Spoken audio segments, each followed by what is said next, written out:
देखु आम बिगिनिंग रु नित्यानंद गौंड दाबी शिक्षा मंत्री नित्यानंद गौंड दाबी विभिन्न समय कर रिजाइन करने को पड़े।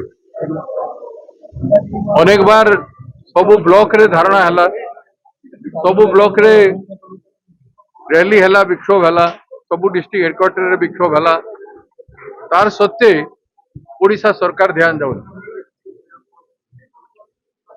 एबे भी काली भी कार्यक्रम रखीचु एवं जदि इभलिया रहिबे बेले ओडिशा रे जनजागरण सृष्टि करी गोटे बंद करबा पड़े।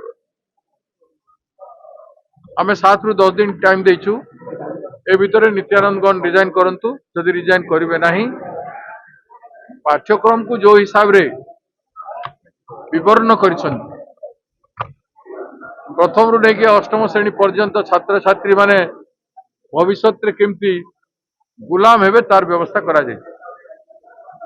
गुलामी शिक्षा आम पिला नहीं पारे ना।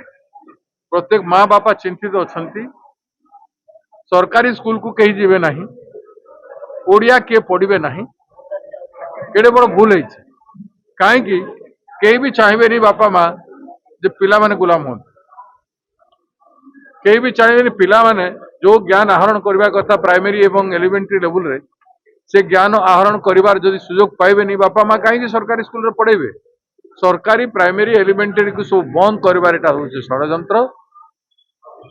समस्ते प्राइवेट स्कूल मानकर पढ़ेबे, गंडा गंडा प्राइवेट स्कूल खुलिबो एवं शिक्षा को प्राइवेट व्यवस्था हाथ में टेकी देबा पई ए षडयंत्र हैछि। तेणु सरकार रो सद्बुद्धि अछि, तुरंत मंत्री रिजाइन करी सुधार आनंतु, पाठ्यक्रम को नया भाव में ओडिशार गण्यमान्य शिक्षक माने विद्वान व्यक्ति मानक द्वारा से पाठ्यक्रम प्रस्तुत हो एवं तापर नया भाव में प्रिंट करिकी ओडिशार छात्र छात्री मान को पढ़ाते नहेले आदौ बर्दाश्त करबनी। कांग्रेस पार्टी विक्षोभ करुछि, आहरी तीव्रतर करिवो एवं 7 रु 10 दिन भितर जदि निष्पत्ति नेबे नहीं बाध्य है कि आमे ओडिशा बंद करने को बाध्य।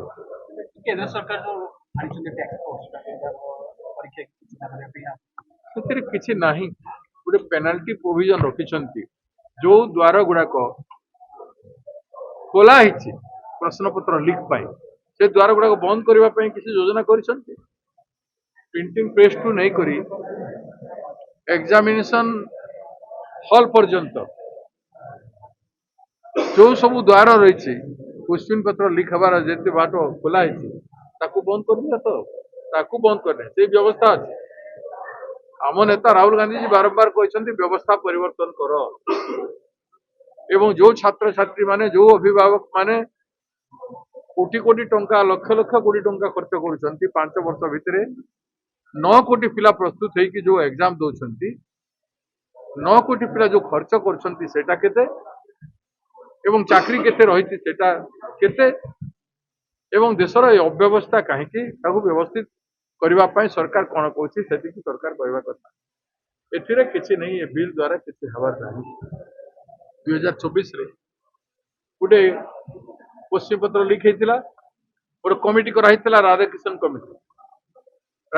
कमिटी रिपोर्ट दिया सारी किंतु आज पर्यंत तार किछि नहीं, आज पर्यंत तार किछि रूपरेख नहीं। तेणु ये सब बिल रो मीनिंग कौन से कथा को बुझा।